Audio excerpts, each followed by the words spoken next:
Hello and welcome to this webcast, the first of a two-part C-Suite Challenge series on moving beyond digital transformation with digital necessity. This webcast is brought to you by CIO in partnership with Endava. Our guests are Helena Nimmo, CIO of Endava, Justin Marcucci, Chief Digital Officer of Endava, and Nadine Thomson, Chief Technology Officer at MediaCom. In this first episode, Leading the Next Phase of Digital, we focus on IT leadership's role through ongoing uncertainty and the need for change to overcome what's inhibiting IT and business leaders from delivering on new digital initiatives.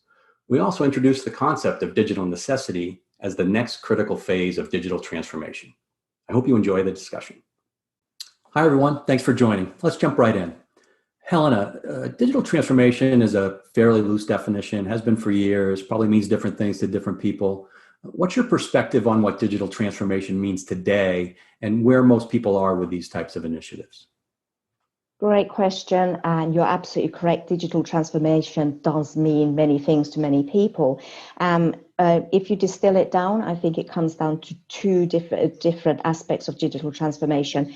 One is the user experience, either by making sure that all of your employees are able to work anywhere in the world, so they have got that digital working environment and capability. The second is the digital customer or user experience. So being able to interact with whichever organization, your organization, whatever process in a virtual world digitally. And then the other side of it is the operational digitization. So how do you digitize the back office? You know, your logistics process that e-commerce relies on, for example. So how do you do that transformation? Now, what does it mean today? I think today we're starting to see where those elements are starting to come together. So it's not, you cannot just purely focus on one of the aspects to create a truly digital experience. You are going to have to knit all of those aspects together: your employee experience, your customer experience, and your back office operations.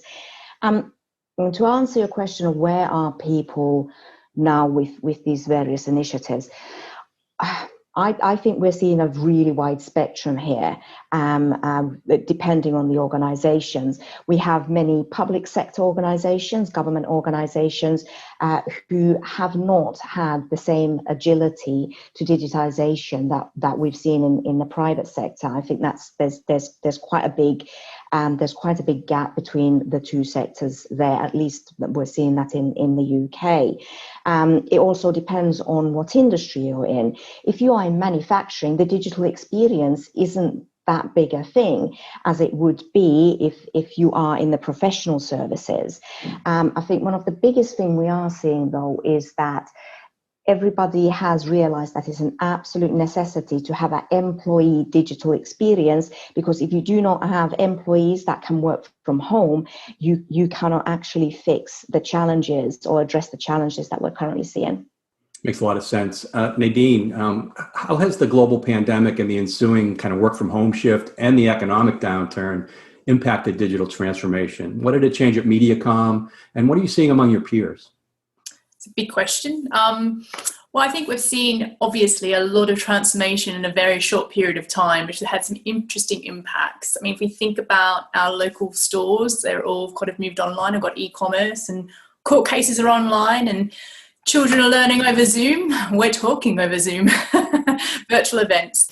So obviously there's been quite a big shift. And I think there's three things for me that have come out of the digital transformation that have been pushed because of the rapid change we've seen from the pandemic. And the first one is there's a realization you can't transform in silos. And just picking up on Helena's point about sort of the back office and thinking about the customer, I had a peer in insurance whose call center stopped functioning because they hadn't thought about call center software being able to work from 1,000 different places. They had a DR plan to move to another location, but not obviously 1,000 different locations when people are working from home.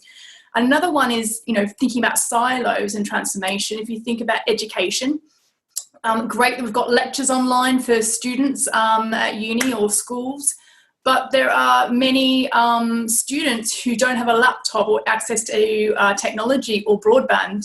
So 47% of low-income households in the UK have access to broadband. So that is sort of not really thinking about it end to end. You've thought about it in a silo. Yeah, I mean, the other two things I've seen change in general are focus on automation and efficiency. So thinking again about what Helena was saying with the back office transformation, that's a big one, and that will continue to shift with the economic downturn. And then I think the third one's really interesting, which is we're seeing continuous rapid change, and I'm starting to see change fatigue, not just in my organisation, but across different industries. And I think we need to almost take a breath and do some longer term adoption, change management and adoption and embedding of the 5 years change we've squished into a 6-month window. That's my general observations. If I might briefly on MediaCom, we've had to find new ways to pitch to clients. So MediaCom being an advertising company, pitching is usually done in person, a lot based on chemistry and relationships, and we've had to find new ways of doing that. The company culture, I think this will apply across many companies. So being able to ensure you can keep that company culture going through transformation. And then agility to client demands. So again, touching on what Helena was saying with sort of the customer, we've had to, with our media channels, so how we clients advertise to consumers, we've seen a 30% increase in streaming and social and gaming. So really big change in how people are interacting with technology, and that's all having a huge influence on how the organization works. Yeah, those are some significant changes. Justin, love to hear your thoughts here too. To what degree Endava has been able to pivot and innovate quickly in the current environment? Yeah, I mean, it's an interesting question. And, we're seeing a lot of the same things that Nadine is seeing. And certainly when we look across the clients that we work with, it really comes down to two different areas that we've kind of all touched upon. But it's how do you fabricate a deep connection with a customer when you physically can't be there with them? And it's not just us with our customers, but it's our customers with their customers. And in certain areas, that's really difficult to do. So Volkswagen is a client of ours, and they do a huge portion of their work, and a huge portion of how they launch new product and new vehicles is through these really high tactile experience auto shows, where you can go and you can see a vehicle and you can understand its shape and the scale of it in an environment.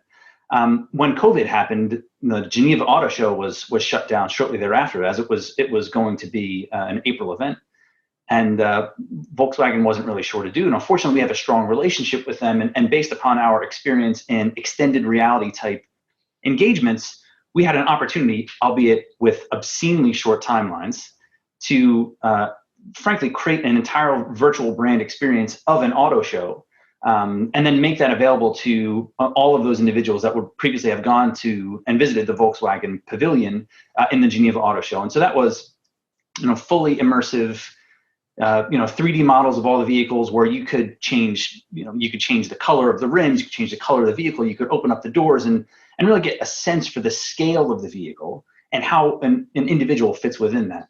And so all of the permutations of how that works, plus the technology to stream all of those things, ended up being an incredibly complicated technical solution to simulate something that would be seamless in an in-person environment. That's a great example.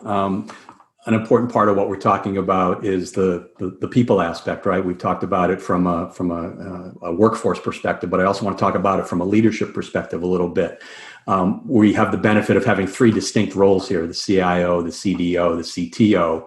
How do you see these roles intersecting and evolving to accelerate change? Would love to hear all of you. Let's start with Helena. That is a really challenging question, because these roles have all been born out from very, very specific needs. CTO, obviously very externally focused, looking outwards. CDO was to fill that gap of that initial wave, or with many organizations, the initial wave of digital transformation. And the CIO role, which is mine, seen as the more traditional back office. I think there's a place for all three roles. It depends on the organization you're working in, which is the role that that kind of pivots and holds the biggest user experience. But what I am seeing is definitely there's also organizations where these roles are starting to merge back into one single role, especially in non-technology firms, which is a bit of a misnomer, considering most of us now consider every single industry and every single company a technology company.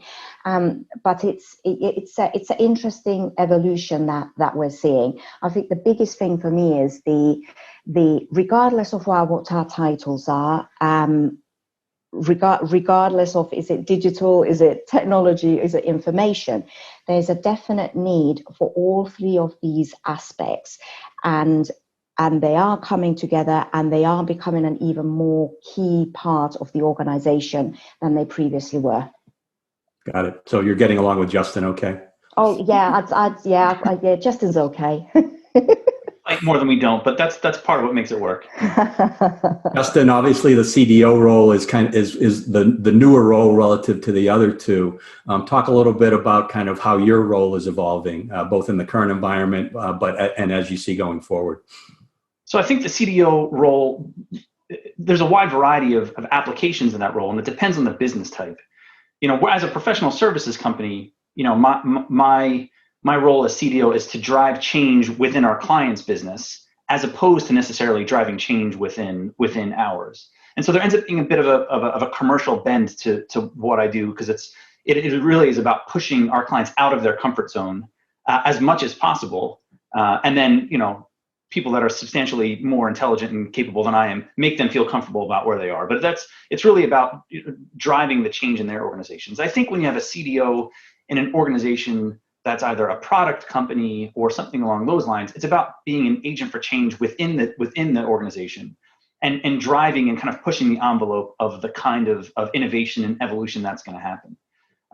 But I think that across all three, CTO, CIO, CDO, we all have a similar mandate at the end of the day, which is pushing the boundaries of the way technology can impact the underlying business model of the organization, again, client or internal.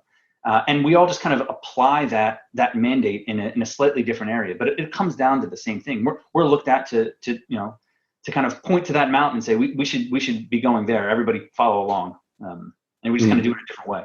Yep. So Nadine, in regards to the CTO role, would love to hear kind of your perspective on how that's evolving, not just in the context of other IT leadership, but also with the business leadership as well.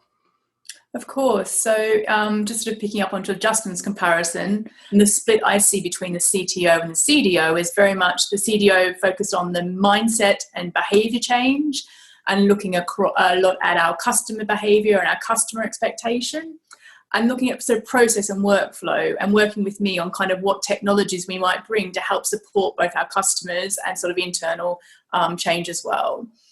And I'd say, just to pick up on what you were asking, Rob, around the sort of the role and how that's developing.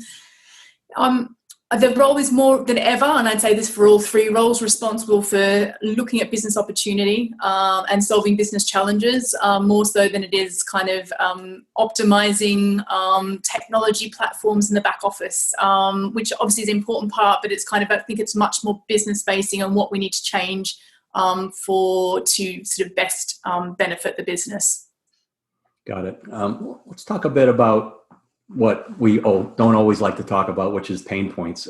Nadine, what do you think is stopping some organizations from realizing some of their digital transformation goals? I think the biggest pain point for many organizations, or challenge, is thinking differently. So thinking how they could do something differently. It's people's mindset. And then it's winning hearts and minds once they do think differently. I've got experience sitting on company boards as well as my exec role at MediaCom. And what I would observe there, which is a sort of a challenge or an obstacle, is making sure that the board is joined up with the business, and that all through the business are committed to the digital transformation or the change. It's very hard to transform an organization, change an organization from the ground up. You can get only so far. So I'd say kind of people's mindset, hearts and minds, exec support. Got it. Helena, along those lines, obviously we've seen a lot of positive benefits from digital transformation, both before and after the current crisis. But as Nadine notes, it's not always smooth sailing. So what are the downsides, particularly of moving too quickly or taking the wrong approach? Well, I'm obviously going to talk about cybersecurity at this point, but before we get to that bit, to continue a little bit what Nadine was talking about there, I think one of the biggest risks we've seen is the trying to replicate what you have done in the physical world online. And with that, I mean things like governance process, decision making. So I think that hanging on to that framework that you previously had has been one of the risks, and that is around the fear of change and just fear of letting go. So the people aspect of it. So I think that's one of the big risks. Second is obviously when you have got that appetite to move really, really fast, you are foregoing some of the traditional governance processes, for example, or basic architecture principles in the technology space. And that's where you have got the opportunity. Well, actually, you haven't got the opportunity. It is the downside of creating a security risk. Making a mistake, not thinking the problem through quite as well as you should have done, and creating an opportunity for an outsider to get into your processes or to get into your data. And I think that's something that we're going to start to see an increase over the coming months. The longer the current situation remains, and the longer we're living in a virtual world, the more time those who want to exploit those vulnerabilities are going to have to actually go and find some of those, especially now that we're coming into the Christmas period as well, which people are getting more fatigued. It's getting darker, especially in the northern hemisphere, and you are also entering into the Christmas silly season. So I think those are some of the things that we're going to start to see around the downsides and the risks. Gotcha. There's also the concept of digital breakage, which Helena and Justin, you've both written about. Justin, can you talk a little bit about that concept, how you identify it, how you start to fix it across people, across process, across the technology? Sure. I mean, digital breakage is really interesting because nobody really knew that it existed or wasn't 100% convinced that it was there until COVID happened. And you had to completely rely on your digital channels to get things done. And so a lot of organizations that had previously transformed or gone through a transformation exercise had gotten like 80% or 90% there in really good cases. But there were still parts of a lot of their core business process or parts of the way that they interact with customers that relied on something manual or something that required face-to-face interaction. And so what we end up doing is, as we work with an organization, a lot of times digital breakage points, they show themselves, at least as it relates to, oh my gosh, this process doesn't work anymore. We're not able to route new requests, or we're not able to, renew subscriptions, or whatever it ends up being. And so the breakage points themselves get identified. It's the fixes and how you prioritize those fixes is where the complexity comes in. And so we actually go through a process where we map individual business processes of an organization horizontally, and here's the episode of a user wanting to achieve something and how that conversion or sale or whatever it ends up being kind of comes to fruition. And you map that process on a user side and where the breakpoints are. Then if you map that same process on an operational side in parallel, what are the breaking points that are happening operationally that are preventing that from happening? And then you start to line those up. So which points in that process is there operational breakage plus experience breakage? And that's where you need to start focusing, because that's going to have the most meaningful impact if you're prioritizing some fixed number of dollars that you have in your budget available to transform. And rarely is it about just like patching, putting some tape in the hull of the ship. Generally speaking, it is applying some kind of technology to rethink that whole arc in a way where you're removing steps through intelligent automation, or you're making architectural improvements to eliminate data transfer from one system to another. It's usually something that requires a little more work, but certainly it's the prioritization of those activities that end up creating quite a bit of consternation within clients. And we think we do a fairly good job in helping organizations get through that process. Got it. That kind of raises the bigger issue of where should CIOs, CDOs, CTOs be spending their time. There's an ongoing balance that needs to be struck between fixing the old and innovating with the new. Nadine, what's your perspective there in terms of how to strike that balance, how to keep from getting caught in the weeds as you're focusing on innovating and coming up with new ideas, but still maintaining those kind of day-to-day mission critical operations? I think it's really tough. It's where two equal forces meet, and they're both important. One's a bit more shiny than the other. So the new ways of doing things and new ways of running your business, the imperative of that right now, when you've obviously changing your business model, or everyone's remote, or you've had to change your logistics on your manufacturing, or whatever it is that you do. And that your ways that the consumers or customers are interacting with you is changing as well. So I was making a comment on kind of how consumers are interacting with advertising through different channels, and that applies, the same analogy applies to other industries. So you have to do that, and people are being very focused on that, because we've been in a sort of a period where if you didn't do that, you wouldn't survive. And so there's been a lot of focus on that change. But I think as we've kind of come out of that initial survival mode, and I'd say some businesses are still in survival mode. I'm talking about sort of digital transformation survival mode, as opposed to survival mode of industries in general. That's a much bigger topic. But then we're needing to do more with less. I think the focus is coming a little bit more on that now, because we need to ensure economically the business can continue to operate. And there is going to be a need to do cost efficiency projects. It's going to be a need to automate, or to find, to look at how you staff, and can you use staff that are sort of from maybe some lower cost areas than perhaps we traditionally have. So lots of different initiatives I think are going to come in. So there's not really there's no easy answer. I think we're now on the more with less, slightly more, having done all the rapid digital transformation. Got it. So let's continue that discussion about the way forward. Helena, you've introduced this, what I think is a pretty cool concept around digital necessity. Could you talk about what that is and why it's so important for organizations to start to think along those lines moving forward?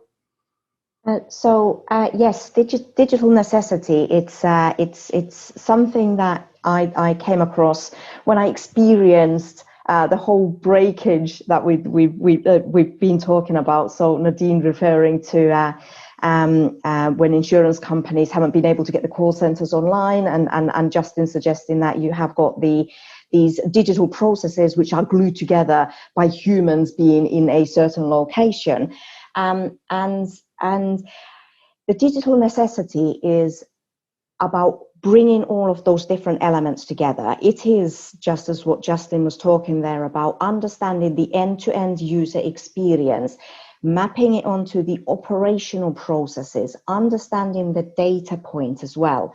And then it takes it also to what Nadine is talking about, both the glossiness of certain initiatives, and are they really truly important, and also the cost pressures and the budget pressures that we're constantly under. So it's looking at what we're digitizing, but pulling it all together, understanding all the various different elements and the points where the process is not going to work virtually, how to make it safe and secure. And then obviously when you're delivering it, trying to deliver it in an agile as possible way, in as small increments as you possibly can, to allow you to maintain the kind of budgets and that focus on the spend, but also, and something Nadine mentions earlier on, which is the change fatigue. So it is that balancing all of it out. But I think the key bit is there, don't just focus on the big, fancy, shiny initiatives. When you're thinking about digital, it has to run across the entire stack, across the entire user experience. Otherwise, it's not going to deliver what you originally wanted it to deliver.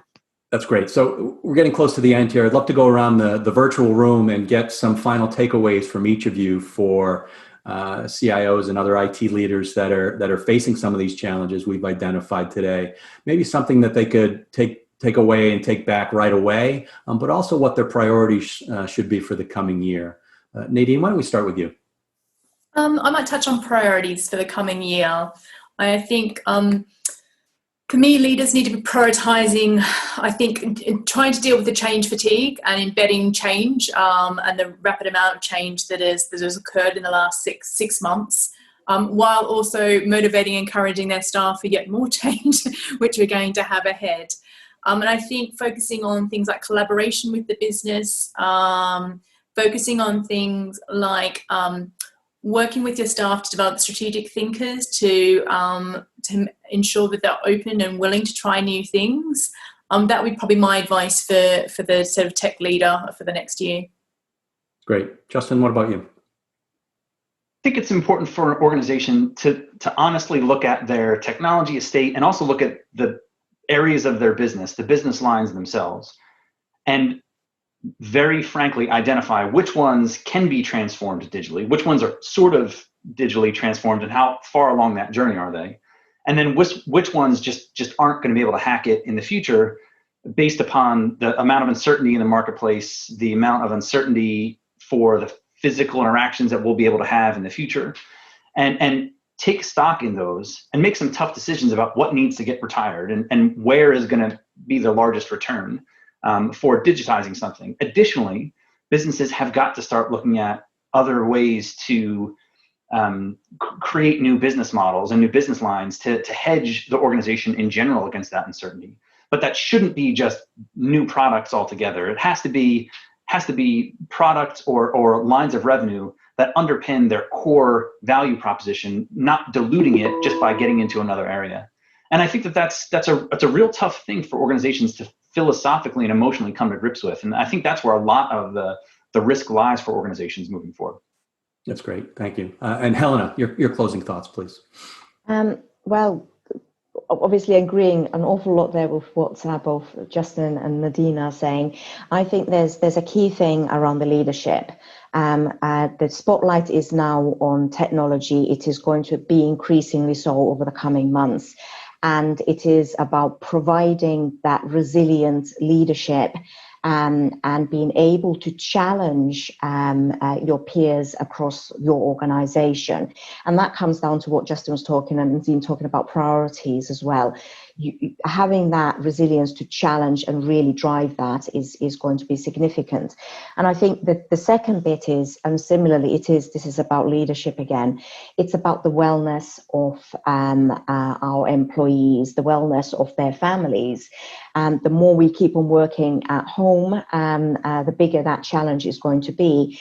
And technology, we are sitting in front of these screens an ever increasing number of hours at the moment. And I think we need to also look at that and take responsibility as technologists and leaders to make sure that we do build that wellness into what technology can also offer, so that we're not going to see that backlash in 18 months' time when nobody wants a mobile phone anymore and nobody wants a digital camera either. Yeah, great thought. Helena, Justin, Nadine, that's all the time we have for this webcast. Thanks very much for your time and especially for your insights. I'll see you next time for episode 2, where we'll be drilling down a little bit more into digital necessity. Thanks, everybody. Thanks. Thank you. In the next episode of the C-Suite Challenge, we'll drill down into how digital necessity is changing IT investments and priorities, and ultimately how you can harness this concept to more quickly respond to market changes. Thanks for tuning in. If you'd like more info, you can head to endava.com, cio.com, or check out more of Endava's digital necessity content on the Bright Talk channel. For CIO, I'm Rob O'Regan. Thanks and be well, everyone.